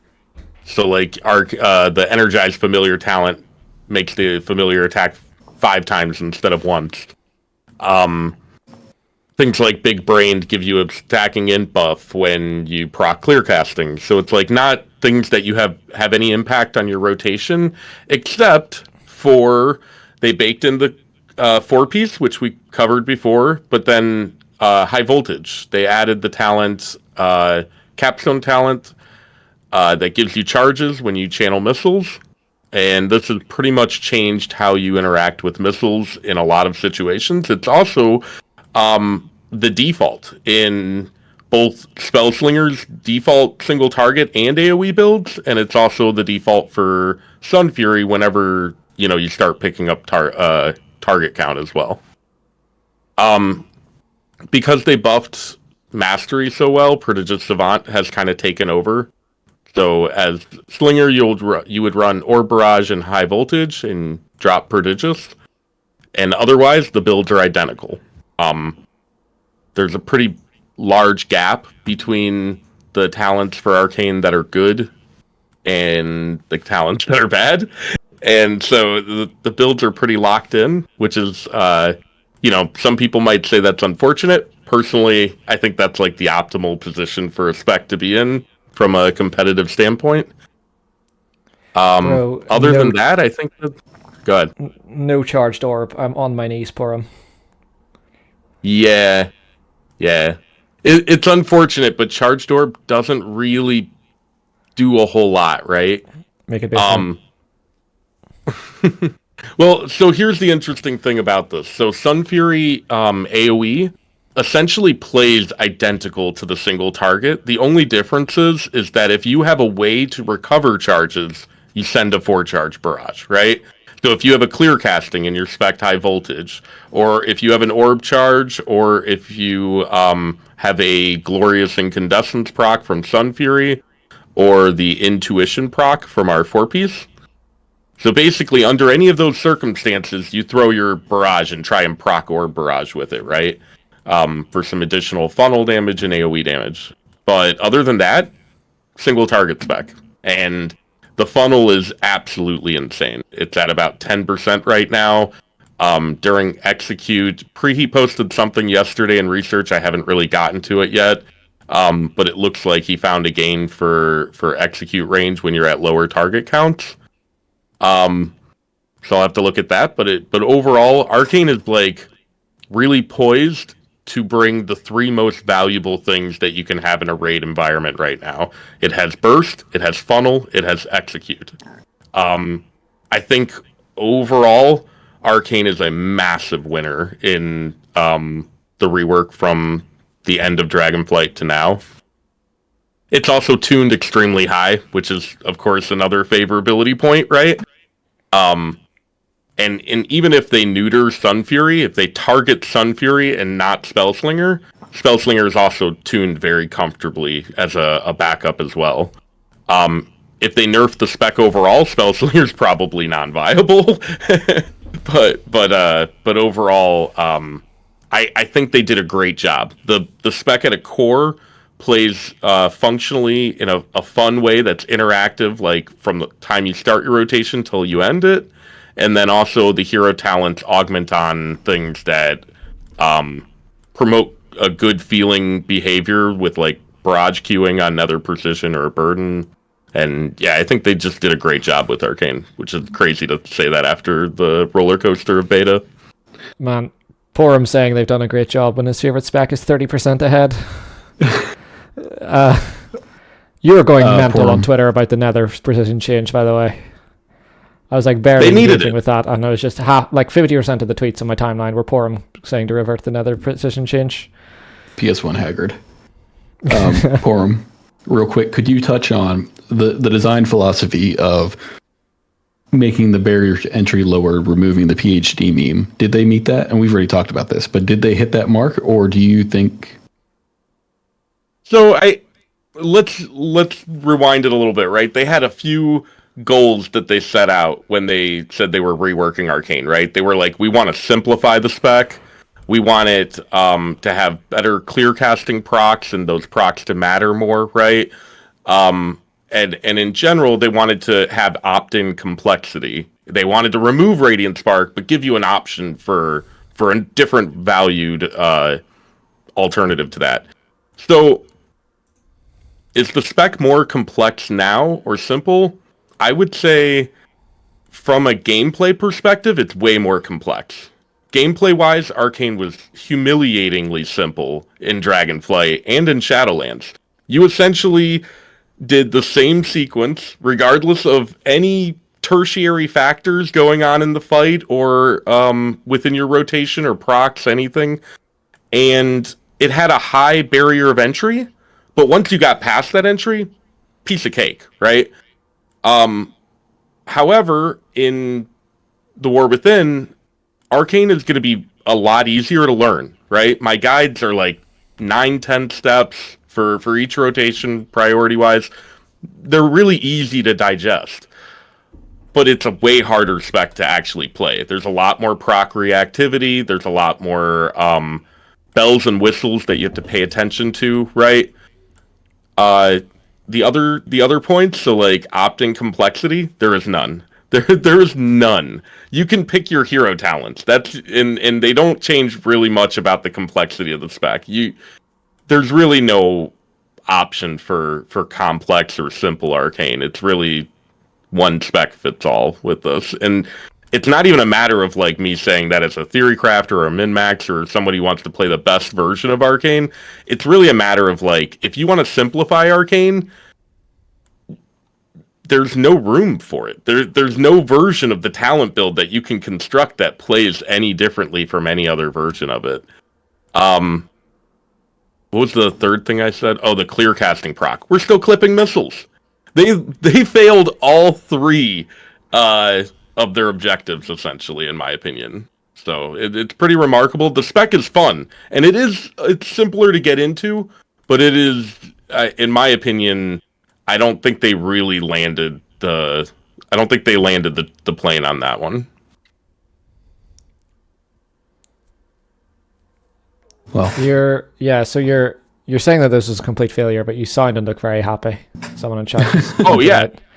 You know, I'm happy, but I think their rework, I think their stated objectives, I think they missed the mark on, right? I don't think casuals are going to have any easier of a time with Arcane now than they did in Dragonflight. It might even be harder.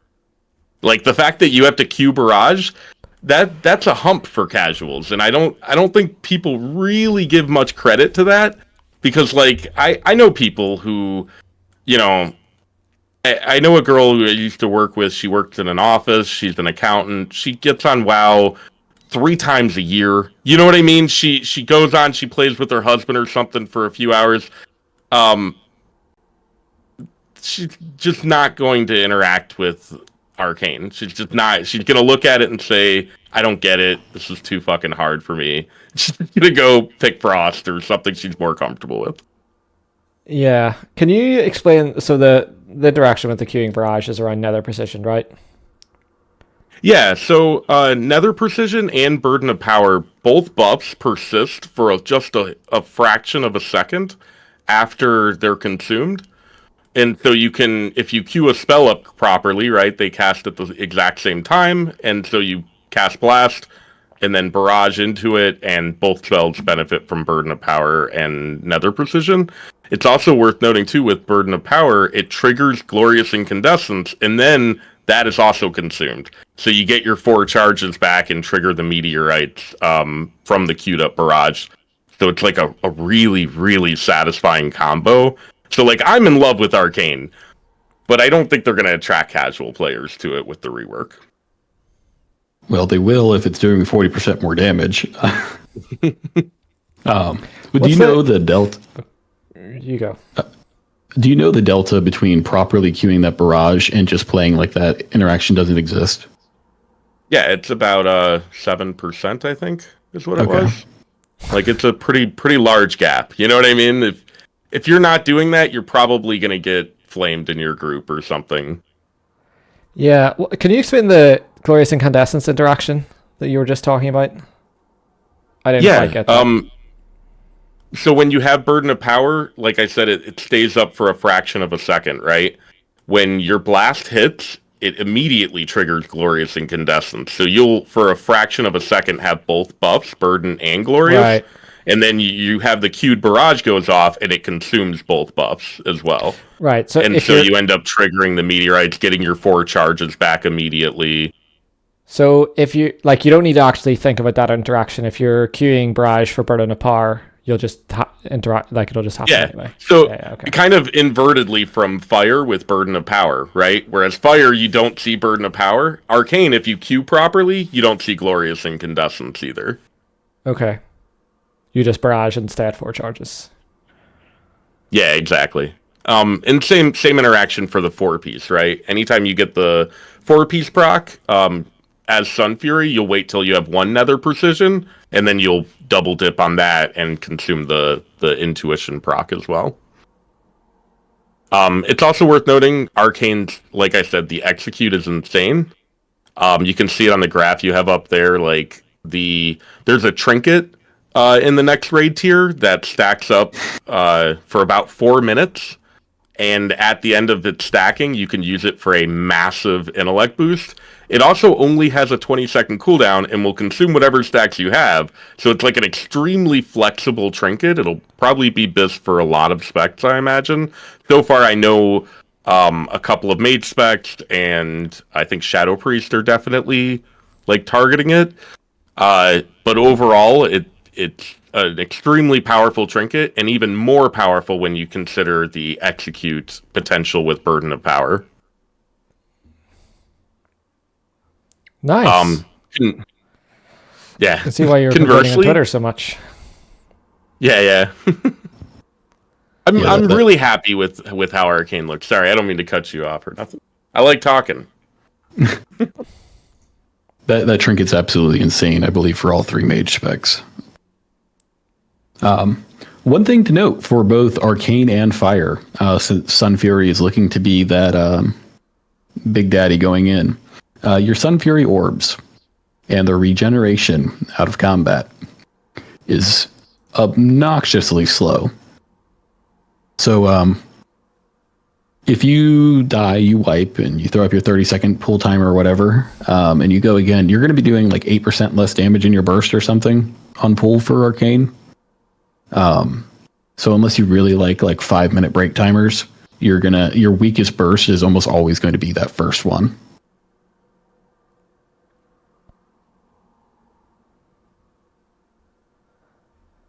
Oh, I just hate that. I was thinking, Yeah, I didn't even realize that was a thing. Yeah, like It's instead worth of just noting- setting it to go ahead, Borm. It's worth noting for Arcane, at least, it was only like 0.5% overall. But I think Preheat ran like some short duration sims, and it was like 8 or 10% of your opening burst. So pretty significant if you only have like a couple of windows to leverage, right? It's even more impactful too if there's downtimes, because you have less time to recover those spheres between CD uses. So like, think like a fight like Farak, right? Where the boss, or Tindril, right? Where the boss is gone for a significant part of the fight. That's time that you're not generating spheres, which impacts your burst window. It's definitely going to be an issue that will come up eventually at some point. And then everyone's favorite thing in video games, RNG. How heavily is Arcane impacted by that variance, Borum? Are we still at Sun that like Fury- 20% mark? No, Sun Fury's down to like 16.5. Spellslinger is up to like 23, I think last I looked. And that's the percent that you can go off from the mean, basically, on performance at any given point. It's hilarious when you try to like dummy test something for Arcane to see like, hey, if I do the XYZ, is it more damage? Because you just can't tell. There's the amount of variation, even if you unspec out of things like TA and Incanter's Flow and overwhelming energy, or is it overwhelming or overpowering energy? I forget. But even specking out of those talents, you still end up with a huge amount of variation in your damage. Just for perspective, you said 16 and like 23. I think fire is sitting around 10%, which when it comes to like min-maxing, parsing, whatever, that's a very large difference. Yeah, it's going to be hard to play Game 2 as Arcane, that's for sure. Game 2. Yeah, no, I gave up on Game 2 a long time ago. Oh, for sure. When they added PI back into the game, Yeah, I was like, all right, peace. Yeah, I was going to say that. Is there any like changes you would make? I know you said that Blizzard have failed to accomplish their goals, but maybe you don't align with those goals. So what changes would you make to the spec in 2 weeks? I mean, I think the tier 2 talents, I think there's a lot of boring nodes that could do something that they just don't. Like, Big Brain does nothing. It's a cool named talent, but it's just a boring percent damage thing. Like, even Impetus does something. You know what I mean? It does something that you feel, you interact with. Energize Familiar does something. Resonance does something. Dematerialize? I don't know. It's just Arcane Ignite, right? It doesn't spread. It doesn't even really have the power of Ignite or anything. It just looks like it. I think there's definitely some boring stuff. I think on the capstone level, things like time loop and concentration are like the worst thought out capstone talents. Concentration especially is like just it's uninspired. It's boring on its face, and then also it's ineffective. It was 0 DPS for Spellslinger, and it's 0.2 for Sun Fury. It's like one of the worst design capstones I think we've had. Probably second only to its previous iteration in Dragonflight, where it made it so that arcane missiles wouldn't consume clear casting, right? Like, historically bad talent that they reworked and somehow still managed to keep it really bad. I also think Lay Drinker needs a huge buff. It's just not pickable right now. It's 3% damage versus 7 to 8 to 10 from other capstone talents at that same level. So it needs to come up to like 100% damage or something like that. It needs to be a lot more meaty. I also think the echo from it needs to count towards Touch of the Magi damage, or it's just never really going to take off. Other than that, I think the last thing I would mention, sorry, Degen, the last thing is that you need 9 points to get out of gate 1 in the tree, and that is fucking annoying. Like, the fact that you should only need 8, but you need 9 it just looks awkward and feels awkward when you're like, hey, my gate unlocked, but I don't have all the talents that I have to get into the next gate with. So that's a big miss for that part. You know where else they missed? And I'm surprised you didn't bring it up. Chrono Shift is now a PvP talent. Yeah, they moved my beloved into the PvP talent section. I'm definitely emotionally distraught about this. I blacked it out, that's why I didn't bring it up. Chrono Shift is Dogwater did. What's that? I said Chrono Shift is Dogwater did. You're crazy. Chrono Shift is goated. I'm so sad I have to level without it. Like, leveling without it? It's good with leveling or soloing old raids or whatever. Dude, yeah, soloing old raids like Alduar, where you couldn't mount through part of it. Like, Chrono Shift got me my transmog. Hey, I don't know. I'm gonna miss it. It sucks because in the talent tree, it just wasn't comparable with throughput, right? From a min-max competitive standpoint, it just wasn't a comparable talent, utility-wise, like Slipstream is, right? Without Slipstream, you probably lose more damage than you taking another talent, you know? Whereas Chrono Shift, it just didn't have that effect on gameplay. It would have been nice if they moved it to the class tree as like maybe something instead of Mass Barrier. Something that you would never take it in PvE in a real situation, but you could easily drop it for like, old world shit or something like that. Yeah, Cat is super cute. on my prod paladin, I've definitely started dungeons in my transmog farming talents before, and I'll say that, and people are like, "What?" It's like there's so many speed talents in the tree. My cat is just casually eating me. Okay, we're somehow at So other than that, I think the Arcane talent tree was mostly successful.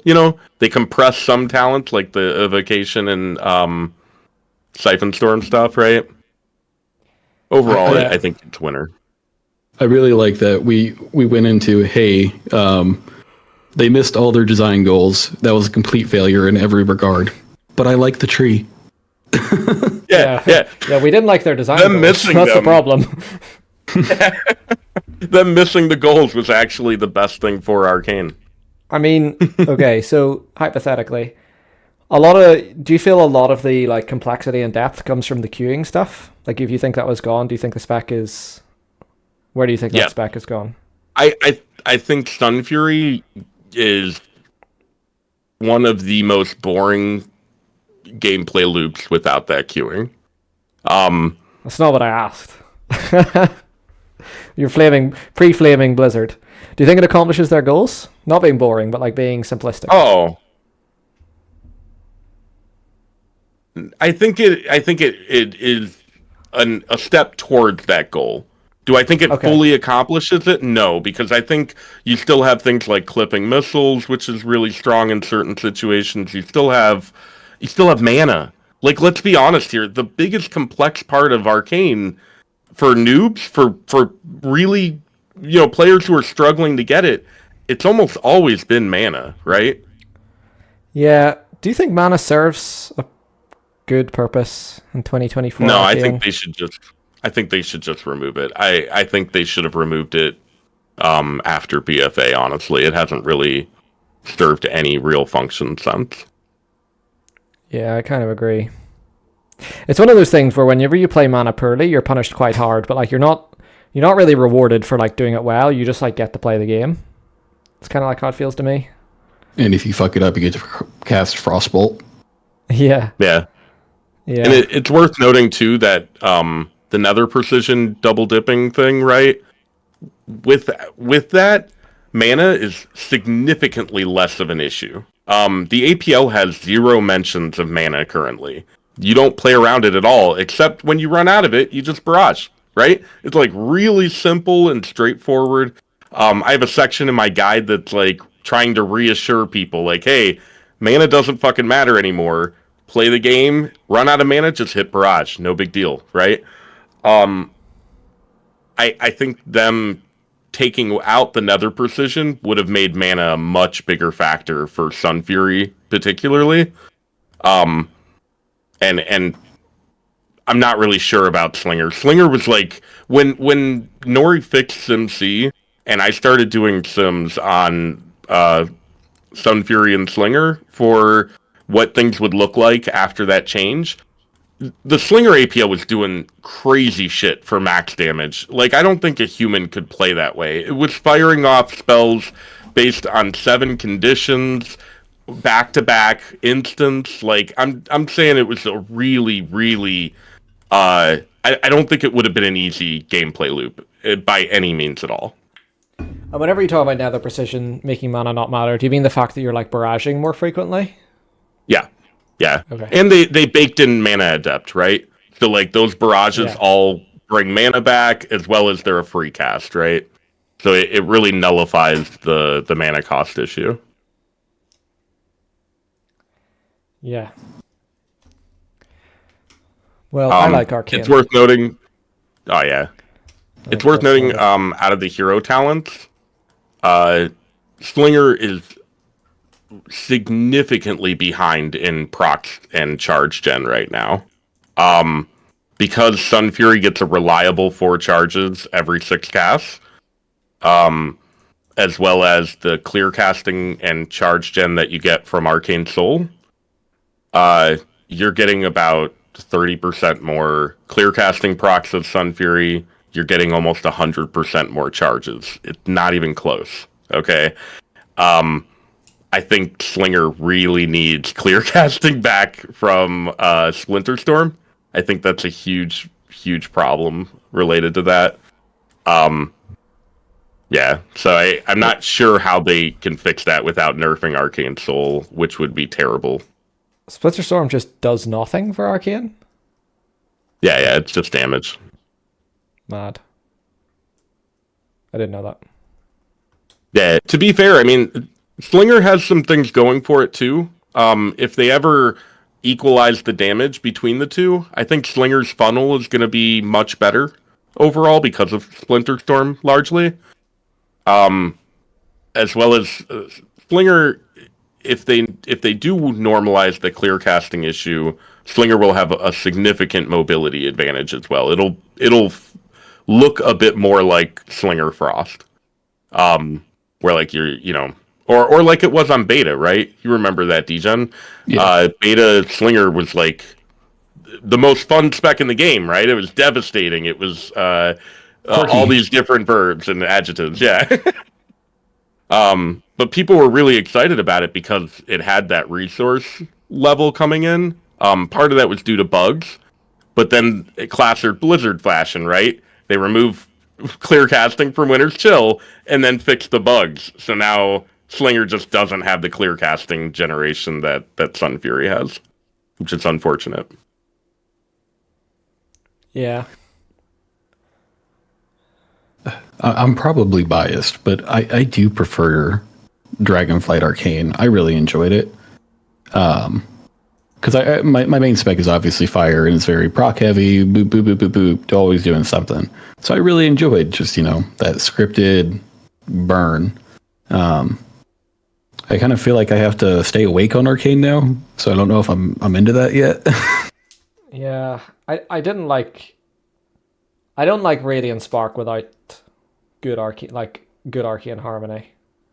I didn't like the sort of slow do nothing for a little bit at the start of cooldowns. Kind of felt just like not Arcane-y. I'm happy to see Radiant Spark gone, but yeah. It would have been cooler if they kept. It would have been cooler if they kept the modifiers from Shadowlands on Spark, on Harmony, and on Touch of the Magi, right? I think people really found something satisfying with that Shadowlands, like, you didn't see your Arcane Mage on the meter for like 8 seconds, and then boom, 2 hits, the mob in the middle of the pack that's biggest is dead. It was a really amazing feedback loop that they stumbled into there. And it maybe had some potential there to be a bit too strong at times, right? Like Anduin, stuff like that. But I think in a general sense, they should have tried to build off of that instead of what they did in Dragonflight, which was essentially like, we don't want this anymore, right? Yeah, I'm thinking, is it the... Oh, I deleted... Did I delete all my clips? There's no way. Oh, yeah. I think the biggest issue for me, and I have mentioned it on here before, I think, is that without Radiant Spark, my mini burn does not feel like a cooldown window. It feels like just another button I press, and then I continue to do the same shit I was doing for the last 40 seconds. And I don't miss Radiant Spark. I don't miss that. I miss the fact that it differentiated between my filler and my burst. And I feel like them missing that design mark really hurts my love for Arcane. Yeah, I think the big burn still has that, because you have like the Evo charge up, right? You have like a sequence to it. But I agree, mini burn is like, it's like throwing a cup of water into the yard. You just don't give a shit. Yeah. I had this clip up from BFA, or Shadowlands, if you look at me on the meter, like as the barrage gets cast, I go from like 12th to 2nd. Man, you're so cool. No, I'm just kidding. No, it was amazing. I loved it. You can like see the Arcane barrage hit. Like I really like that. My absolute favorite was going into what was it, Theater of Pain. There were those packs with the giant guys in the middle, and just like chopping off 33% of their health in one hit, and then another 33 in the touch explosion. And meanwhile, you look on the meters, everyone else is damaging all the little mobs that don't give a shit and don't matter. No, Shadowlands Arcane, Anduin, obviously the highlight for it. Whether my Arcane Harmony crit or not decided how long we were downstairs. Like, if I crit, get us up now. We're done. Pull. If I didn't crit, we were there for another 20 seconds. I played Fire on Anduin. You're a criminal. I didn't want to play a target cap spec. You wanted to pad. But you didn't even press. You didn't press your ignite. What was our ignite spreader? Was it Phoenix Flames or did we have Fire Blast? It was Phoenix. It was Phoenix Flames, right? We didn't. It wasn't on Fire Blast yet. So you just didn't I press think it was, Phoenix. Yeah, it was PF. Yeah, so you just didn't press PF when odds were up. Yeah. Well, we are sitting at close to 2 hours. We got anything else we missed in the great recap? Oh, No. there is one more thing. Arcane has additional flexibility with shifting power now as Slinger. So you can cast it during your cooldowns because it generates splinters. And as a result, you can get 60-second cooldown window differences because you can cast shifting twice by starting it at the start of your first cooldown window and then right before your second. So a little bit of interesting flexibility there, right? Because like it's essentially damage neutral how you use your shifting power as Slinger Arcane, and that's definitely an interesting outcome. I think other than that, I think that's all about everything that's interesting about the reworks in a general sense. How do you feel, Toe? Are you excited? No, not really. I don't feel like they've addressed any of my problems with Frost. I liked not playing Sun King's Blessing for Fire. I think Fire will be in a good spot. And I think Arcane is just, I don't know. I kind of like it on live and I kind of like it changed, but I don't feel like passionate about it. I wanted to see more changes to Frost. It's been a while since we've like properly played Frost on Progress. I feel like the specs had like a lot of problems in a lot of tiers, and I kind of wanted it to get more than it did. But yeah, I feel like it was almost there for Amir Drasil. Like it just a little bit of a bump, and it would have been the spec of choice for like every boss, you know? Yeah, I played it. Wasn't quite there. I played it on the last two, but I knew Fire was better in Fyrak.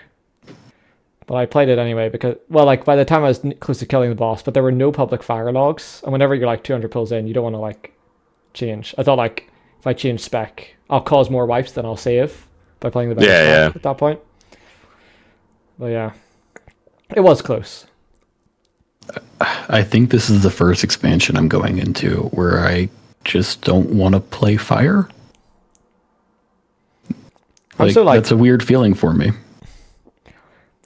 Just being like, you know, I just play what spec's good, and I'm so like unfazed by like spec changes. If Forum was like, God, I hate Arcane, this sucks, I'm like, yeah, whatever, I'll just play it and do damage, and if it sucks, I'll just play a different spec.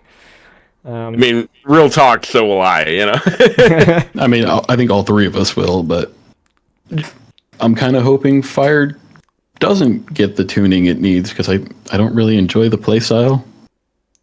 I like Burst. And then when Frost is out bursting fire, like, it just kind of kicks me in the nads. Yeah. No, that is a problem, I think. But it's not a new problem. I don't know if I'm defeated or if I should keep fighting Blizzard. Okay. Make out the PS1 Hagrids. You can win, yeah. I don't have a Twitter. This is our last show of Dragonflight. We're still in Dragonflight, I guess. We did talk about doing this sort of during the expansion, but cadence TBD. Obviously, there's more to talk about in betas. I imagine we'll not do anything before the Race to World first. Probably not. Probably not. I think all three of us would be rather busy. Yeah, yes. I don't see much of a point. Do you have any predictions on uh what the spec of choice will be for each boss? Do you think it'll change from Arcane on anything? Do you think it'll just be Arcane full sweep because of tuning? Because Frost is close, right? And realistically, Spellslinger Arcane is actually close enough as well that if there's issues with Sun Fury specifically, maybe around the orb recharge or something like that, some min-max potential you can't take advantage of. I think we're all in agreement. Fire pretty much, and if it doesn't get tuning, it's probably no fucking shot, right? Yeah, I generally think that Arcane is good enough that I just play it on every boss, but I also am not expecting it to stay good enough. One thing I've always struggled with is trying to predict bosses on PTR, and then getting to live, and the boss just like works different, or like at different gear levels, like different things start to matter. Like certain ads might, like SLG is like the biggest one, where like on beta the ads lived for fucking forever, and it was like a completely different fight. So like, no, I try to be like as open-minded, but I would be playing Arcane on everything right now. Yeah, I think there's a chance Frost surprises us on Silken Court. I was talking to Forky about it. If there's a point later on in the fight, or at a point in the fight that matters where Frost can get good 2-target cleave, it could be something where we see people go Frost just to pinpoint, target the thing that matters most. Although that's a hard sell because, Silken Court builds mechanics as the fight goes on Mythic. So like the last phase is probably going to be the hardest, so you'll probably want the execute spec for that. Yeah. Even if they nail the tuning and all 3 specs were like almost identical, there's like 2 fights maybe that fire would be played just because like the massive ignite spreads off the hitbox, and those are earlier bosses, so I don't even think that matters. But Arcane having burst and now mass barrier with improved prismatic barrier makes it by far the best like prog spec for the raid itself, because that barrier is just disgustingly good. Yeah. And you get to go Mecha Gnome for failsafe, right? Fire can play Mecha Gnome too. Can you? I did see that actually. It was like 2.2 or something behind it. Wasn't far at all, right? No, it was ahead. I will be playing human. You can play for UI Fire, Orc, Troll, Dwarf, Mecha. We're all like within variants of each other. It was similar for Arcane. I think Dwarf was a little bit behind, but not far or anything. For progression Fire, I would definitely recommend Mecha Gnome. Yeah, okay. It's disturbing that the diaper baby has become the recommended fucking raise. Jesus, dude, you've been recommending diaper baby for a while. Don't lie to me. I mean, it's good. It is good. As Arcane, you get a threat dump. You get a cheat death, basically auto pot, right? It's hard to beat that. One day, our Lord and Savior, the Coltiran males, will rise. One day, our 1% verse. One day, our Lord and Savior Blizzard deleting racials will rise. Sure that. Yeah. I have to play Horde. And then I can go Lightforged. They made a High Warlord cross account, so now I have to play. I need an excuse to play a Horde race. I don't know any of the Horde races I would play. I just like Coltiran. What do you mean? High Mountain, man. They look great. Oh, no. And you get Bull Rush? I prefer my steak on a plate. Okay. We good to call it? Yeah, I'm good. I got nothing else to say. We have for a good 2 hours. Okay, thank you all for watching, everybody. This will be up on YouTube. I'm not doing Spotify anymore because the Spotify uploader is absolute dog ass, so they'll just be on YouTube. If you want to listen on your phone, get YouTube Premium. But yeah,